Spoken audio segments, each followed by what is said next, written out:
On this episode, I had a friend of mine, Ben Singer, who runs the media portion for a company, and we had some fantastic discussions. I mean, it was 78 straight minutes of fire conversation.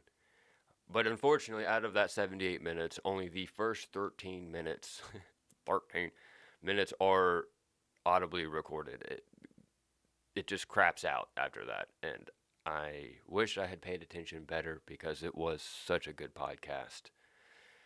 So when you're getting into this episode, it's a short one, a very short one, but it's good, and you can get a sense of how good the episode was out of what is available. And if you do any kind of media or content creation for companies or for yourself, it's very much worth listening to, and it's brief, so you should be able to digest it pretty quickly. I will absolutely have him back on so we can continue having great conversations.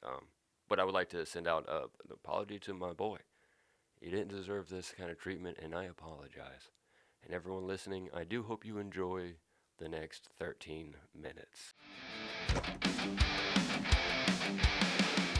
Yeah, you can remove that logo on your face if you need to. There we go. Yeah, there. Yeah. Sweet spot yeah. right here. Yeah. Hey man, What's everyone up? for watching. Thanks for I got Ben Singer. Yo. Dude, I really appreciate you getting on here on your day off. No problem, brother. I mean, no that's. problem. I'm gonna go edit actually after this, so Are you? yeah. Oh, so not a day off. Consider it. Hey, this is the intro to my work day. Get my brain going. Dude, do you? I thought you normally have Wednesdays off. I do. I changed my work schedule around because if you think about it, it makes more sense to work Monday through Friday if I'm putting videos and shit out all week, and then on the weekends I'm like I got stuff to do, spend time with other people. But yeah, the Saturday I used to have work Saturdays and have Wednesdays off, but that was like whenever I first started working at the company I work for. That was our schedule, and then like over time, I've been with them for like probably 6 years now. Shit change, like schedules change, people's whatever, like everybody's personal schedules have changed in the company. So it's like I'm just gonna adapt to whatever fits me best. You know what I'm saying? Yeah. So You work for. You don't mind if I say it? I don't know if we need to keep it serious. no, go ahead. Yeah, Canine Revolution Yep, dog training. Dog Training. It's your brother's company, so keeping it in the family, which is really awesome. Yeah. Dude, 6 years is good work, and you're the media guy. Yep. So like, let's jump into that then. Yeah. I was gonna ask you about like your days off and hobbies, but since you're working We on can jump right into it, brother. In terms of what you do for your brother, Yeah. how much? I got a lot of questions about this Hey, because I'm here to answer, bro. Let's go. the last couple ones I interviewed a buddy of mine, Dan Riley, and social media pops up a lot. I feel like that's a hot topic for people to talk about. Yeah. The whole brain rot and all of that stuff. But for us, it's different because that's our jobs. Yeah, Because I do the same thing for Coastal Coffee Roasters. That's true, yeah.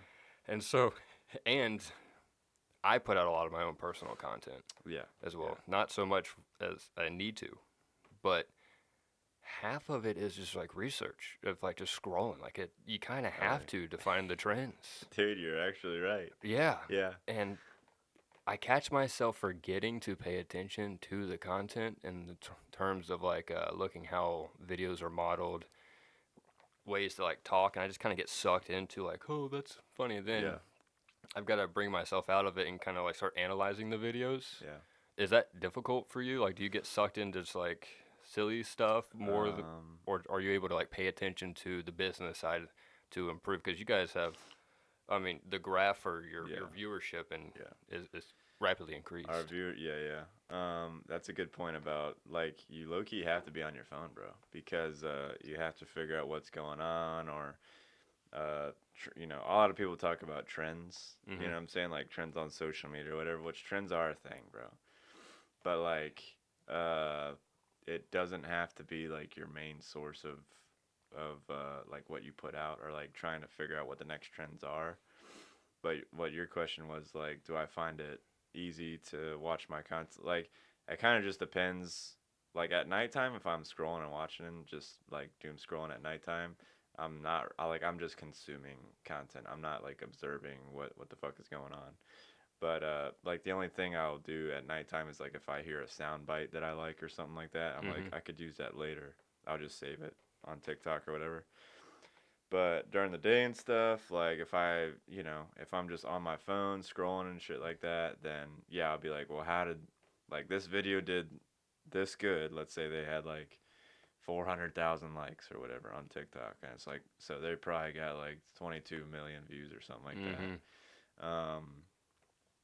Like I'm thinking about like what is the content? How do they shoot it? Or like what is the sucker inner thing? Like what drew people the sucker inner thing? What sucked you in? What sucked other people in? And like why are you watching? What made it such a success? So then I'll just kind of do like a quick analysis of the whole thing. Like sometimes it's like a lot of people like the raw footage of like just real people, like some random person posts a video and it goes viral. Like they had no intention of it going viral and it just takes off and it turns into its own thing. And then there's the other ones of like influencers do it, or just like people that are trying to grow their pages or whatever.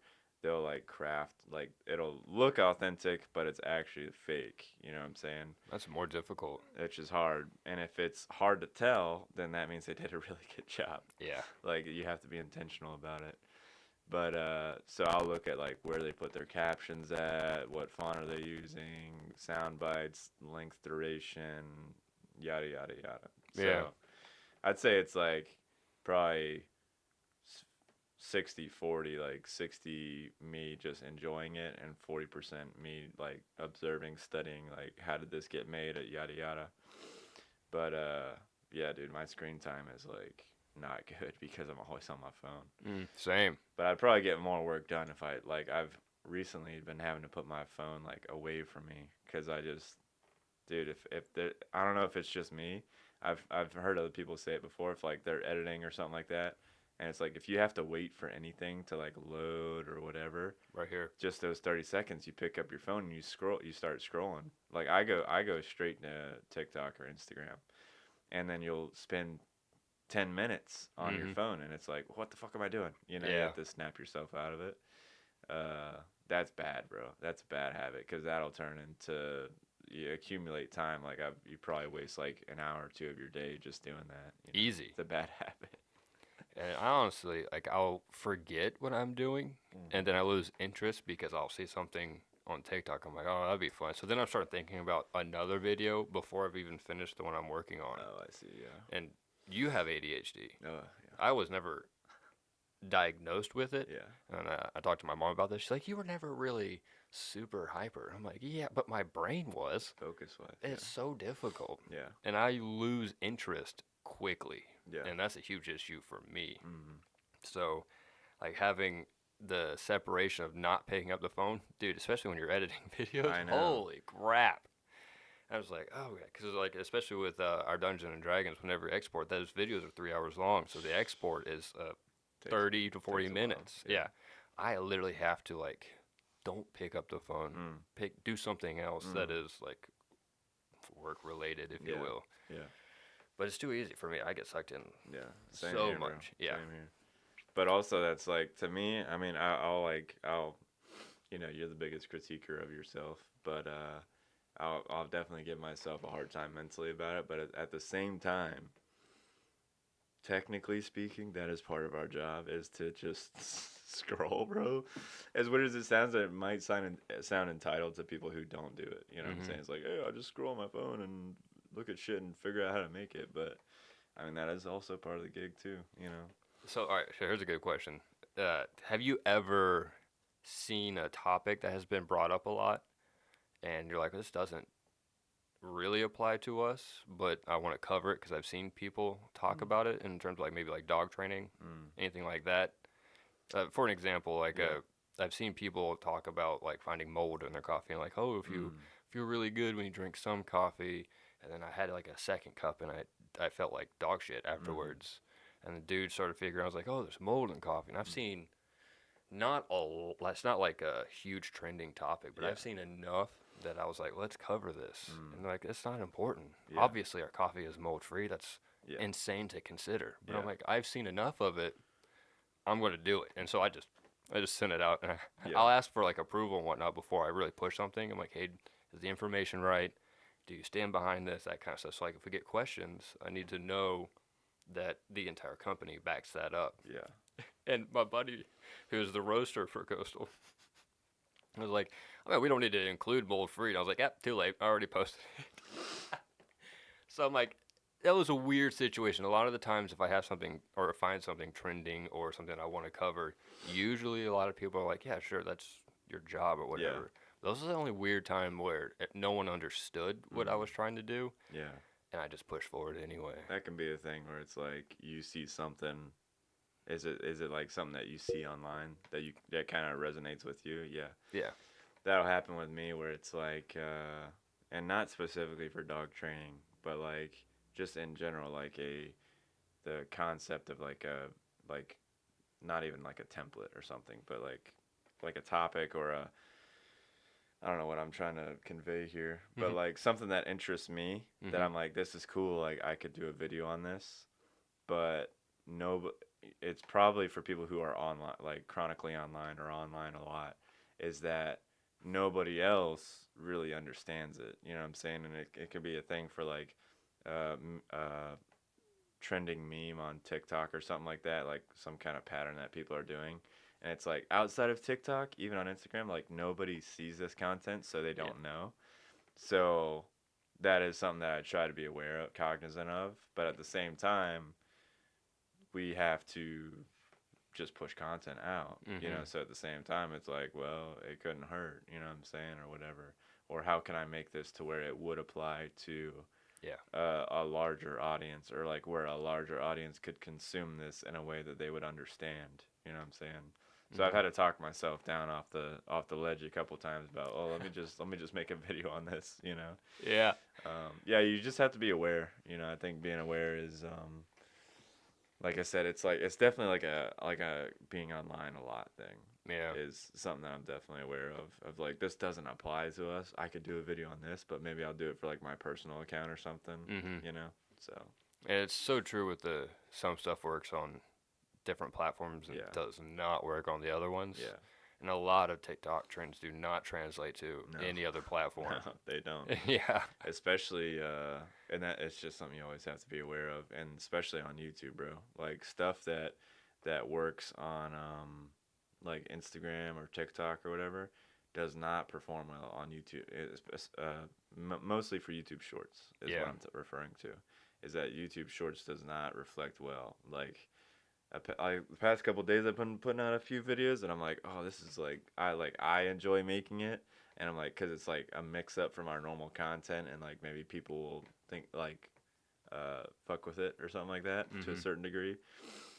On Instagram, sure. On TikTok, sure. Like, but and I post the same video to YouTube, and it just like is lower performing, and it's like, well, shit. People on YouTube are just like not resonating with this, and it's like, I already know why, and it's just because like that format doesn't work on YouTube, you know.